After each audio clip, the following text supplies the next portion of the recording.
This is the true story of the Three Little Pigs by Justin, Shauna, Vicky, and Cindy. Everybody knows the story of the Three Little Pigs, or at least they think they do. But I'll let you in on a little secret. Nobody knows the real story, because nobody has ever heard my side of the story. Name? I'm the wolf, Alexander T. Wolf. You can call me Al. I don't know how this whole big bad wolf thing got started, but it's all wrong. I see. And what makes you so sure? Maybe because it's our diet. Hey, it's not my fault wolves eat cute little animals like bunnies, sheep, and pigs. That's just the way we are.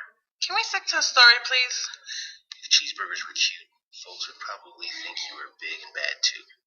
But like I was saying, the whole big bad wolf thing is wrong. The real story is about a sneeze and a cup of sugar. Way back in Once Upon a Time, a wolf was making a birthday cake for his dear old granny. I had a terrible sneezing cold, He ran out of sugar. so I walked down the street to ask my neighbor for a cup of sugar. Now, this neighbor was a pig. And he wasn't too bright either. He had built his whole house out of straw. Can you believe it? I mean, who in his right mind would build a house out of straw? So, of course, the minute he knocked on the door, it fell right in. He claimed he didn't want to just walk into someone else's house. So I called, little pig, are you in? But no answer. He was just about to go home without the cup of sugar for his dear old granny's birthday cake. That's when my nose started to itch. I felt the sneeze coming on. When I huffed, I snuffed, I sneezed a great sneeze. The darn straw house fell down, and right in the middle of the pile of straw was the first little pig, dead as a doornail. He had been home the whole time. It seemed like a shame to leave a perfectly good ham dinner just lying there in the straw. So I ate it up. Think of it as a big cheeseburger just lying there. He was feeling a little better, But I still didn't have my cup of sugar. so he went to the next neighbor's house. This neighbor was the first little pig's brother. He was a little smarter, but not much. He had built his house of sticks. I rang the bell on the steak house. Nobody answered. Mr. Pig, are you in? Go away, wolf. You can't come in. I'm shaving the hairs of my chinny chin chin.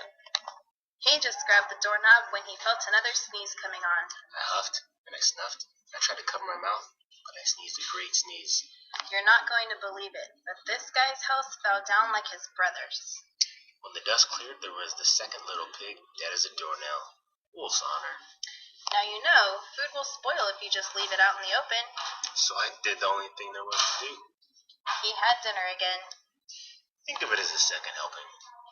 He was getting awfully full, but his cold was feeling a little better.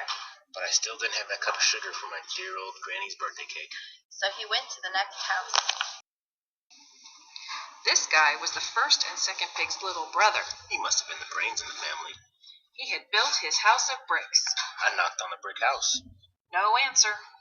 I called Mr. Pig, are you in? Do you know that rude little porker answered? Get out of here, wolf! Don't bother me again! Talk about impolite. He probably had a whole sack full of sugar. And he wouldn't give him even one cup for dear sweet old granny's birthday cake. What a pig. He was just about to go home and maybe make a nice birthday card instead of a cake when he felt his cold coming on. I huffed. I snuffed. I sneezed once again. Then the third pig yelled, And your old granny can sit on a pin. I'm usually a pretty calm fella, but when somebody talks about my granny like that, I go a little crazy. When we drove up, of course, he was trying to break down his pig's house.